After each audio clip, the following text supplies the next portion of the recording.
the only way the legal profession is going to turn from this profession that tells you, no, you shouldn't have done that, but I guess I'll help you out because that's what I do and I'm such a good guy or lady. It's going to turn into a let me help you kind of as you journey through life. There's a lot of pitfalls. There's a lot of potholes. And I know where most of them are. And let me help make that happen for you. Today on LawNext, $500 million. That's the amount of the investment announced this week in LegalZoom, the online legal services company. It's the largest ever in a legal tech company. This is Bob Ambrogi, and joining me today to talk about this is Chas Rampenthal, LegalZoom's General Counsel and Corporate Secretary. We'll get to today's interview in just a moment, but first, let's hear from the sponsors who generously support LawNext. And now, on to this week's interview. Chas, welcome to LawNext. Hey, thanks so much, Bob. Really pleased to be here and chat with you. Good to talk to you. It's been a little while since I've talked to you last. Yeah, that's right. I think it was pizza in Chicago one time, right? Didn't we have a slice? That sounds right. Yeah, pizza in Chicago. Right. Actually, with the Legal Talk Network people, possibly. That's right. It's funny because we were just talking before we started recording. I was going to ask you about this because I was in preparing for this show last night. I happened to hear from last night on Twitter from Eddie Hartman, who was one of the original founders of LegalZoom way back when, and he told me something interesting about you that I hadn't known, which was that you and Eddie used to co-host a call-in radio show in Los Angeles. So my question to you is, how come you're not podcasting? That's a really great. I think I have enough jobs right now. Maybe that's one of the reasons. Also, I loved being on the radio. It was like I called it 10 parts panic and 1 part fun. I'm a bit of an over preparer for things like this, and doing an unprepared kind of unscripted call-in show was super nerve-wracking for me. But doing it with Eddie was one of those things that was great. And when he, kind of went up to the Bay Area to get his MBA, and then now he's up there working and was doing R&D stuff, and now is an entrepreneur in residence. We just kind of the physical part of it. We never really thought about it until literally just a few months ago. We had met, and he said, "Why aren't we doing a podcast?" And I was like, "Well, I guess the distance thing isn't a good excuse anymore. So maybe we should pick it up." But I love being on the radio. I love doing call-in. I guess it's a little more difficult, doing the stuff with live, and you got to get an audience. But who knows? Maybe we'd do it again. Call-in's a little tough with a podcast, but Exactly. You guys ought to do it. It would be a great show. I would listen for sure. Thanks. And then the other interesting thing I learned about you is that you were a Navy pilot for 8 years before you ever went to law school. Yep. Is that what inspired you to go to law school? Was there something about your experience in the Navy that got you thinking about it? The state of the aviation industry inspired me to go to law school, and now look where we are, the state of the legal industry. It was mid-90s. I was getting out. I was trying to figure out what I was going to do next. Not a lot of airlines were hiring, and I honestly kind of as much as I loved the act of flying, what I really loved in the Navy was the mission. I was a submarine hunter, so I would fly planes over the ocean and drop sonobuoys in, and we would listen and triangulate submarines and track them in the Pacific, mostly in the Pacific Ocean. And the mission really kind of wasn't there for me when it came to your mission is getting from point A to point B and keeping everybody in the plane happy. And it just didn't seem as intriguing of a mission to me. That being said, I kind of really lucked into it. Jumping into law was it wasn't one of those things that I had super planned out. But once I started thinking about it, it just seemed like a natural fit for me. So you joined LegalZoom in 2003, which was 2 years after it launched. The news this week, the $500 million investment has the company valued at $2 billion. The company says you now have some 4 million customers. So I have to ask you honestly, when you joined LegalZoom back in 2003, did you ever envision in your wildest dreams that the company would get to the point it is today? Ooh, in my wildest dreams, absolutely. But wildest dreams aren't supposed to come true. I mean, that's kind of the part of it. I don't know if you take a look at any, company that's risen, and I don't think by any means LegalZoom was a rocket ship up to this valuation. There was some long nights. There were some tough times, I think, as a lot of companies go through. But when I first started, it was it's actually kind of an interesting story. It's one of those things that when I mentor law students and others, I usually tell them you're going to do a lot better in life getting friends and making colleagues than you will getting grades and impressing professors. And it just so happens that a person that I had shared the first year of law school with was had worked with one of LegalZoom's founders at a law firm years before, and had been involved on the board of LegalZoom. And when I found out, and it was literally a monster.com job posting. When I saw it, and then I saw that he was involved, I reached out to him, and I'd say he's probably the main reason that I'm sitting here today. And it was because I actually made a friend in law school instead of worried. And I did worry a little about my grades, but I also worried about making friends. So it was a pretty interesting way to get there. And it's funny because in my wildest dreams, I didn't think it would go there, but in his, he told me straight up, "You got to get out here. This company's going to be great, and it needs someone like you." So let's talk about this week's news. What was the purpose of this deal? How will this money be used? What are you going to do with this $500 million? It's a lot of money. Well, the interesting part. So sometimes, Bob, the devil's in the detail. It's what's called a secondary, and a secondary offering is different than a primary offering, where the company is issuing stock and receiving money, which you'd think is normal kind of venture capital.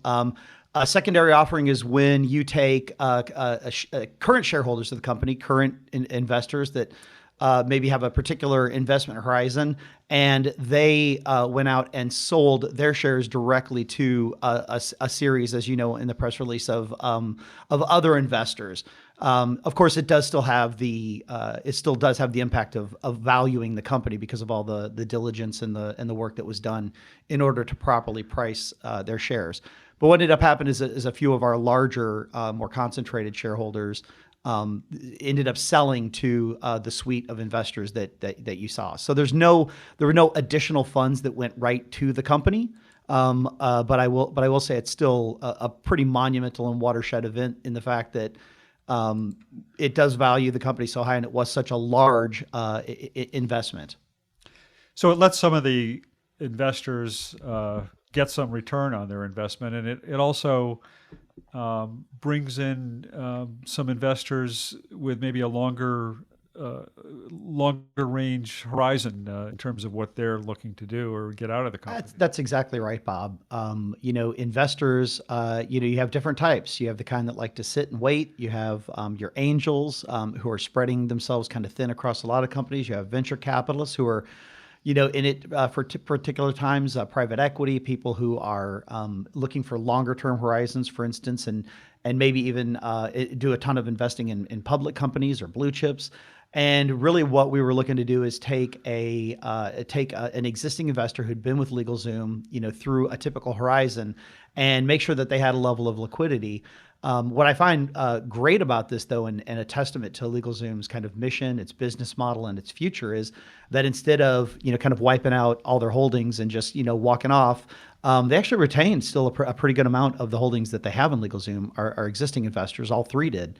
And what we did do, though, like I said, is find a suite of investors that are looking for a much longer horizon, looking to ride with LegalZoom on its mission as we continue to increase access to legal services.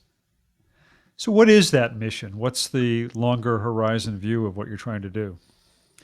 Well, we are, and our kind of founding mottos, we've always been about the idea of democratizing law. We've had a mission where we said that it shouldn't matter how much you make. It shouldn't matter what your legal problem is. It shouldn't matter whether you have a lawyer in the family. You should have access to and meaningful access to high quality legal help, advice, documents on the terms that you can afford.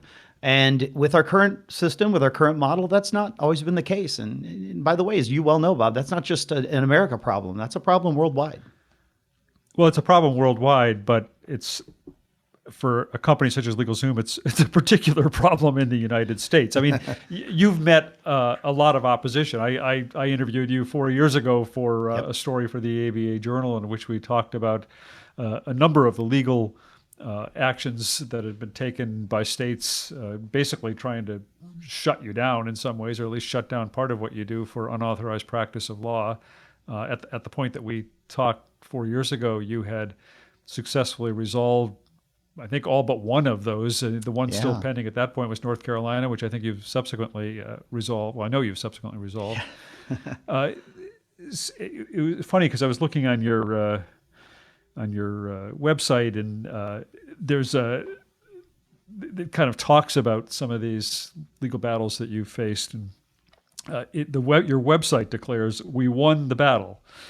I guess my question is, but have you won the war? And that's so. This is an interesting point, and it's actually one that, as general counsel, is on my mind quite a bit. We are made and shaped essentially by the experiences that we have, and it's true for people. It's true for companies. You go through a war. War changes you. It puts on scars, but they become a part of your personality. It makes you maybe a little quicker. Maybe it makes you look over your shoulder a few more times. When I joined LegalZoom 15 years ago, we were essentially that company that most lawyers said they'll fail in a year. And they kept saying it'll fail in a year. And we started advertising on radio, and they said, well, maybe they're not failing as much as we thought. And then we started advertising on TV. And as one investor pointed out to me when we received our first class action lawsuit, was congratulations, you've made it. And it didn't feel like a congratulatory time to me at the when it was right in the middle of it. But that's the whole point. The point, and what I wanted to really kind of clear up on this is, I've seen in the press, I've seen others say, wow, LegalZoom's had a lot of battles with states, with state bars. But the fact is, we've had actually very few battles with state bars. We've had a lot of battles with lawyers. And those lawyers were using the state bar rules to try and attack our business model. But very few state bars themselves really kind of picked up a gauntlet and said, we want to jump in this fight. We think this should happen. I think North Carolina is one of the exceptions. There were a few more. But most of what I don't even call them investigations, I call them inquiries. The things that we received from state bars were letters. And those letters would say something like, hey, we think you're doing X. Are you? Can you tell us a little bit more about what your model is? And we would always send back a reply as quickly as possible. And most of those would either be ignored, and so you'd never hear anything, or you'd get a letter saying, thanks, we're going to watch you. But it really wasn't, like I said, until I think that people saw LegalZoom as a place for a payout, where class action lawyers or other lawyers started saying, well, we got to shut these guys down. And that's very different when you take a look at some of the legal issues that companies like Uber or even Airbnb, where their opponents are saying things like they should be fingerprinting, they should be doing background checks, they should be paying taxes. These people are saying you shouldn't exist. You can't be here, which is very different than you should change your business model slightly or provide more protection. And that makes every single one of those bet the company litigation.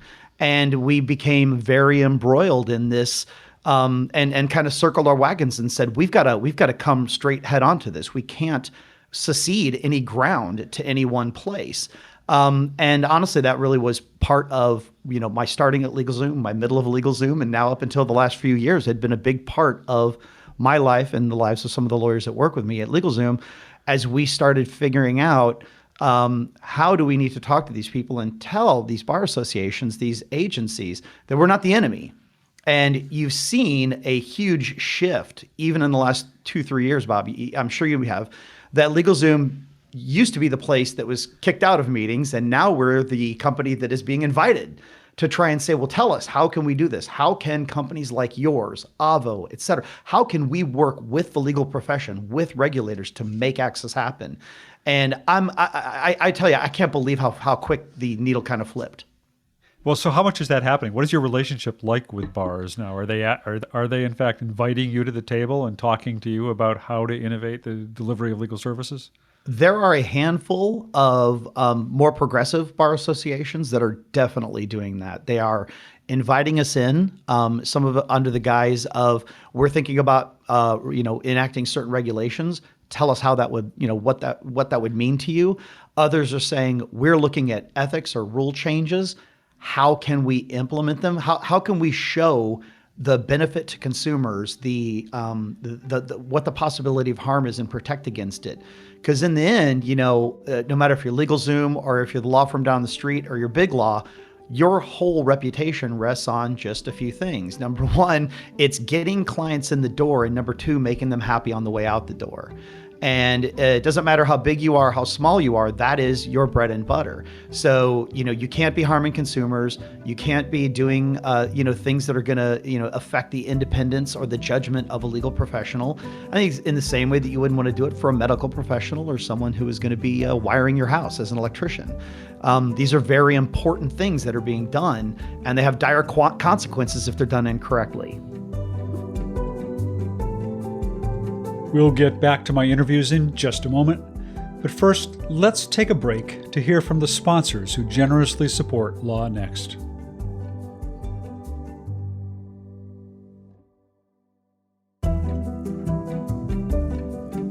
And now, let's continue this week's interview. One of the issues that often comes up with regard to LegalZoom and other companies like yours is this question of private investment and private ownership and the delivery of legal services.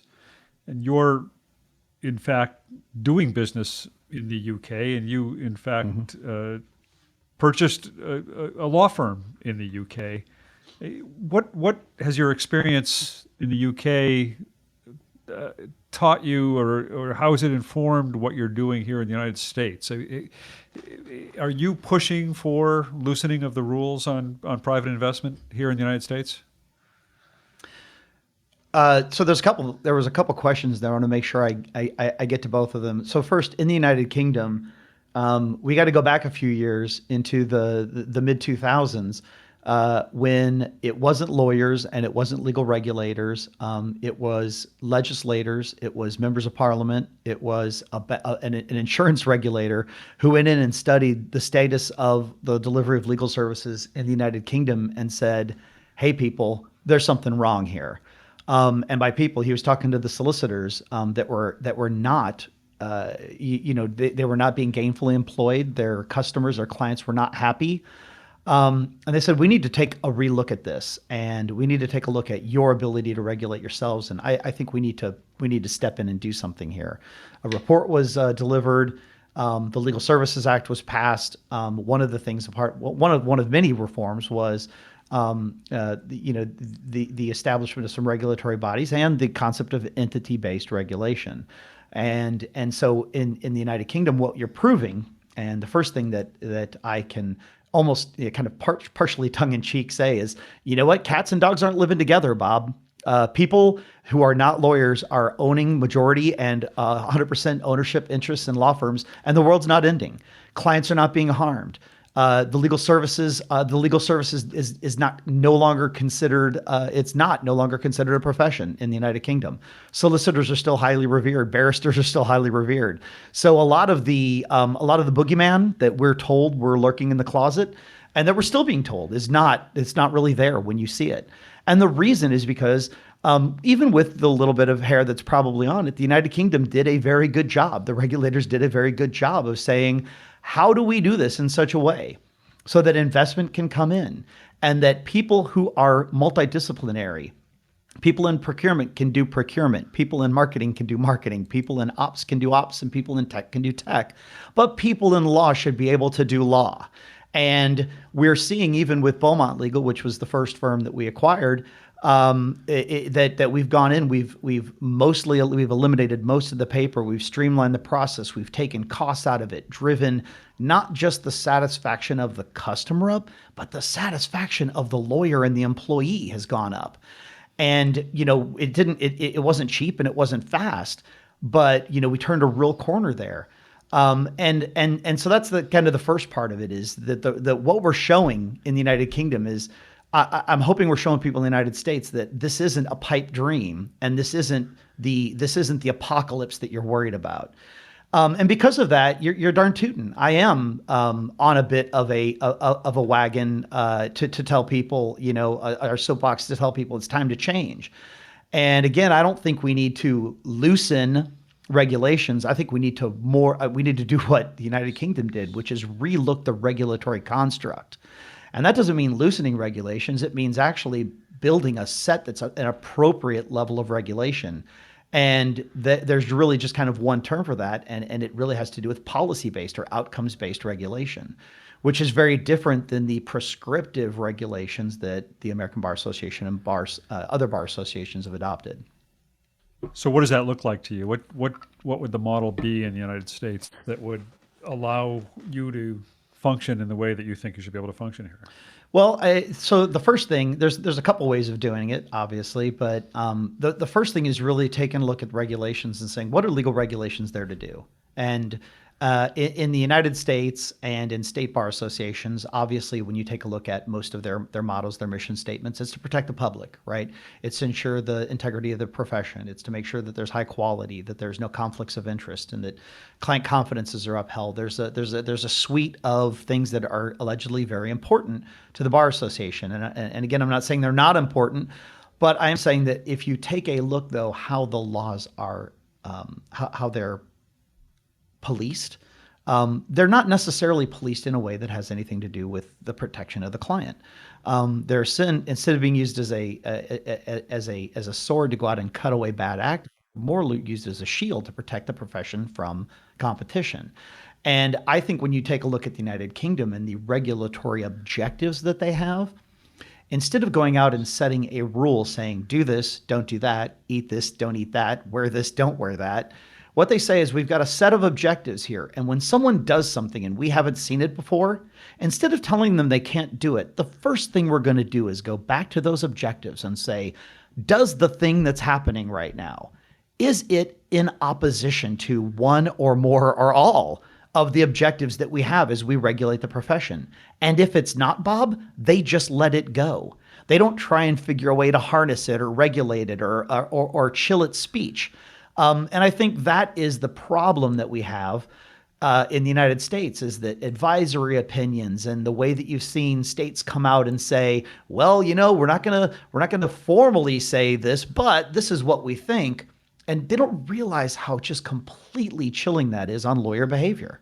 And we saw it with Avo Legal Services. As soon as one state said, I don't think this is going to be legal, every lawyer just stopped doing legal services there. So these advisory opinions have a huge chilling effect, and that's something that would never happen in a system that was outcomes based. Well, I agree with that. I think that's something I see all the time in talking to lawyers, is that they are frankly afraid of the ramifications of getting involved with something like an Avo or something like a LegalZoom. I think a lot of lawyers, well, maybe not lawyers so much, but maybe more the general public, I think a lot of people still think of you as largely a document preparation service and don't realize that you work with lawyers in a significant way. You don't employ lawyers, if I have it right, but you have a network of lawyers who LegalZoom users can tap into when their problem is something that requires a lawyer. How does that work? So obviously, outside of our ABS in the United Kingdom, where we do actually employ lawyers, Right. LegalZoom itself, you are correct, does not employ lawyers, save myself and my team. In which case, our client obviously is LegalZoom. And then with respect to product counsel that we always also have here, I like to say that their client is the document itself, not any one customer's document, but the templates, the systems, the processes that are put in place. That they owe an ethical duty essentially to make sure that those systems are up to snuff and that they're operating properly. So, but you're right, we do. The continued mission of LegalZoom is to do a lot more to connect the untapped legal market. The 80 to some people say 90% of individuals that see no use for a lawyer until it's too late. That this idea of, I don't know if you call it preventative care or you call it primary care, but the idea that, people can list their dentist and they can list their doctor, but no one has a lawyer, not unless you've already gotten in trouble once. And then the interesting part is if you have gotten a DUI, for instance, and then the next thing you know, you're in a real estate dispute with your landlord. Well, your lawyer is still the DUI lawyer, right? That's how the world operates.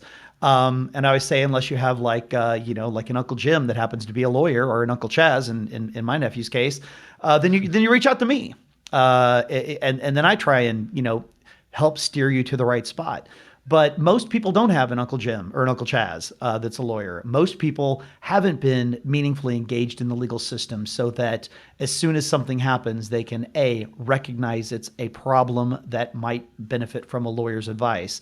Number two, actually find that lawyer that's good enough to get that advice in a timely method that's that's cost effective, and to make sure that it's quality.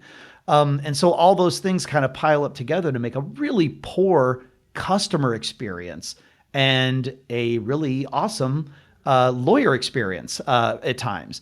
That being said, there's a caveat to that too, and that the people who are out there working part-time jobs because they don't have enough clients, because they have to bill $300 an hour because they're actually only collecting a few hours a day of legal work, they're actually part of the broken system too. They're just as hurt as the consumer. There are hundreds of thousands of under and unemployed lawyers out there right now that would love to get connected to a LegalZoom customer, a Avo customer, or any other company who has a massive amount of consumers that may have legal related problems, whether it's Intuit or Amex or Amazon. And so how do you do that in a way that gets around the fee sharing and UPL rules? How do you work with those lawyers? Well, I mean, right now, that is get the issue. Around. That's yeah. I mean, no, and I was. That's why you heard me inhale. Yeah. So we're not like what LegalZoom has done, and what others have done is you work within the system as much as you can. Legal plans, like companies like LegalZoom are allowed to and have for decades administered legal plans where its members can pay a fee and have access to a lawyer that's independent, not employed by LegalZoom, and can do so for essentially just their membership fee. So there's no additional charges unless they need additional work. You can set up marketing and other arrangements whereby, as long as you're not paying on a fee splitting basis, you can deal with that. Of course, I do think that the way of the future has got to be more like what Avo is trying to do, where you do split fees with lawyers, and I say that guardedly, because I know what a third rail that is for the legal profession. But again, this is not just an issue for the consumer; it's also an issue for the lawyer, and I can explain that. If you have a lawyer who would love to get connected with clients. I've already used the concept of DUI. Let's just say it's a DUI lawyer and they want to get connected with clients. And there's a company out there, and it's not LegalZoom, but there's a company out there that has lists of people who need DUI lawyers. Right now, the only way you can do it is you've got to figure out a price, charge that lawyer, have them pay up front, regardless if their conversion rate is 0% or 100%. And then they go out and serve and try and close those customers. They deal with the admin, the problems, the billing. And this company who has the database makes a bunch of money. But if you are a lawyer that's living kind of paycheck to paycheck, or even a good one that sees massive fluctuations in your conversion rate and your ability to deal with that flow, you can bankrupt yourself just paying that fee to get clients on a month where you have a bad conversion, or you took a vacation, or maybe you were sick. So the only way to do it right for the lawyers is to pay to play. And that is, I don't want to influence how you serve these people. I don't want to tell you how many hours you can spend. What I want to do is I want to make sure that when you receive value from my company and the amounts of money that we spend to get customers in and qualify them, is that you can pay that on the back end after that customer has paid you and you've seen benefit from it. That is a more sustainable model that you see in tons of industries. The problem is that people believe there's going to be some sort of interference, that there's going to be, cigar smoking, three-piece suited fat cat shareholders. They're going to be, kicking up with consumer footstools and laughing as they burn $100 bills, right? But that's just not what we're seeing. It's not what we're seeing in the United Kingdom. It's not what you see in Australia or in any other country that has a different set of legal regulation around non-lawyer ownership. And by the way, we don't see it in Washington, D.C. Yeah.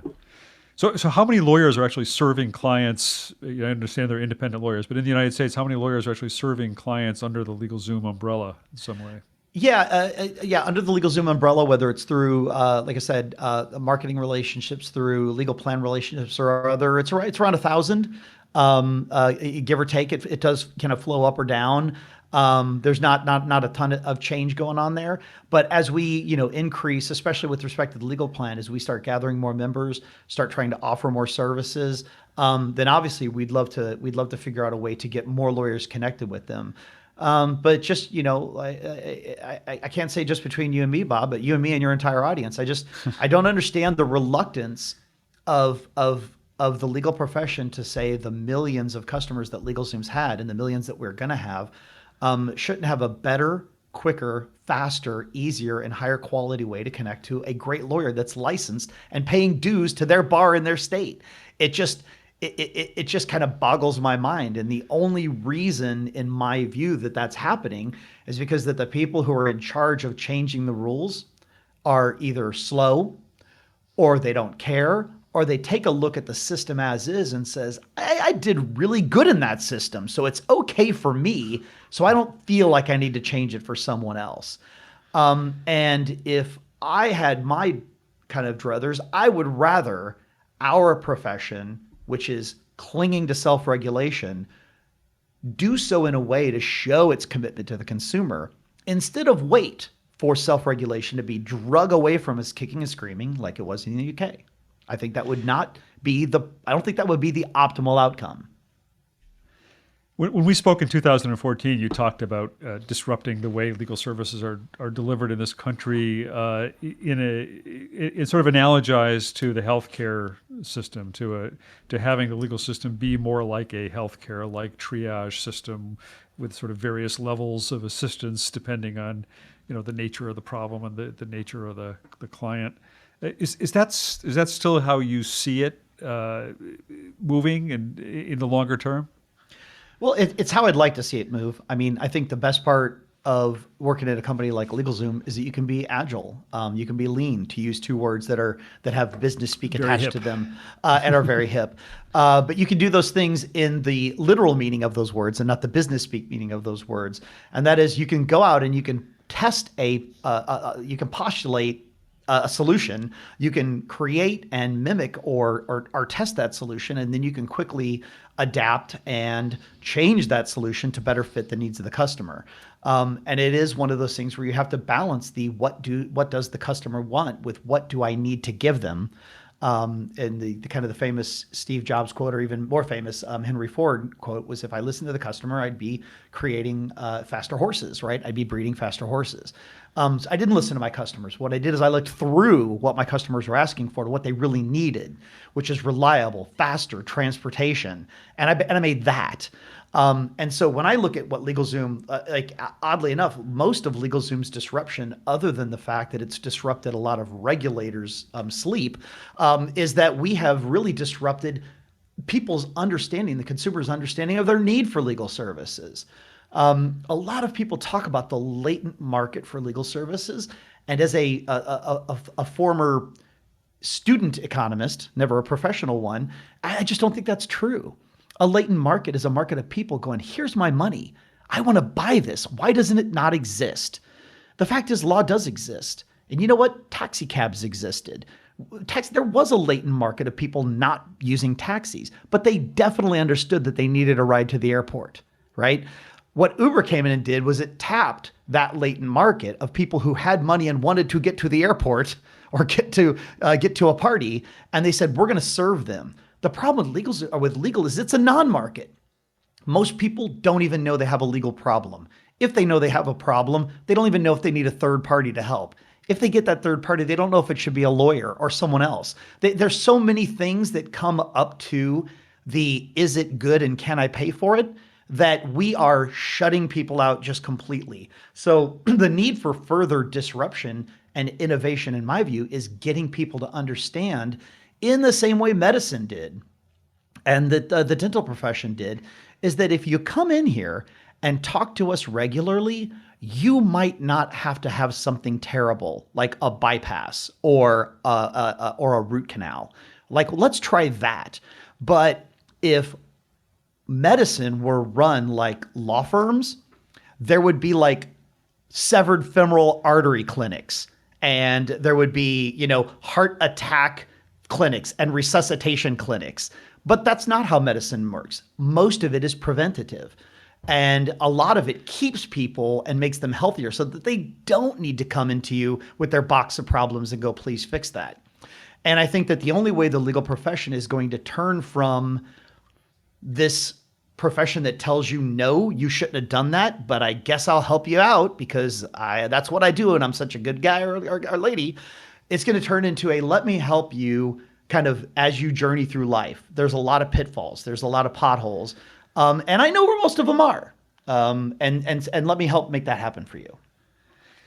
I know I've already kept you longer than I promised I would. I wanted to ask you real quickly, though. We talked about your work in the UK. Last month, you invested in LawPath, an Australian legal technology startup with a model, I think, somewhat similar to LegalZoom's. Yep. I know you operate in Germany. I'm not sure where else exactly you're operating, but what's the long term or 5 or 10 year plan for expanding internationally, and to further complicate it, what's the 5 or 10 year plan here in the United States? I mean, where's this company going to be in 5 or 10 years? Wow. Hopefully I'll still be with it to watch, because I think we've got a lot of freeway in front of us, Bob. There's still. I saw your CEO once say he fires all his executives every 3 years. I don't know if that's a joke or true, but it's true to a certain extent. And what he really means is, he said, if you had to come here and tell me why you need this job right now, why you want to be a part of LegalZoom's mission, what would that look like? Are you still excited about the mission? Are you excited about our direction, or would you rather be somewhere else? And I don't think it is a little tongue in cheek, but he's actually done that before. I mean, he's walked into meetings and said, "You're all fired. Now let's get started." And it's supposed to kind of give you a reset, because the problem with 3-year plans, Bob, is that in year 1.5, year 3 never looks the same. But there are a lot of people who are planners, and they've got to stick to that 3-year plan. And if that's your way, LegalZoom's not for you. In the next 5 years, I do see some expansion. I don't know if I want to call massive. We haven't massively expanded outside of the United Kingdom, but I would love to see more. There are a lot of other countries in the EU, in Asia, and Africa even, and South America, that need services like this. And there are places where getting the word out and the rule of law don't really mean anything. And in those places, I'm just gonna lie, it's really tough for a company like LegalZoom to flourish. If a government can come in and just seize your business, it's really tough to say you should get yourself a cool business, right? But what we're doing is we're actually working with other organizations who are looking at those big, meaty, thorny problems, saying how can we put the world's faith in its individual legal systems, how can we right that ship? And so to the extent that LegalZoom can go in, and typically we work with companies that have already seen this need, entrepreneurs that understand this need, understand their legal market, their language, and we go in and partner with them, and then we help them with our infrastructure, with our business model, with our process, and with our marketing. And I would love to see that continue. I also know that there's a finite number of places where that's going to happen. And in the US, it's the same way. It's taking a look at the things that we solve now, the problems that we help people solve and businesses, and how do we solve more of those problems and more, and then connect them with other professionals that can help them solve the meatier, thornier problems, and then get them to people who can help them with their whether it's their probate or their litigation or their intellectual property lawsuits or transfers or whatever it is. There are so many legal problems out there that are not being addressed that there could be 5 LegalZooms all going after the same market. And I still think we've got a decade of work to do. Well, Chas Rampenthal, I really appreciate your taking the time to be with me today on LawNext and talk about this week's news and the future of LegalZoom.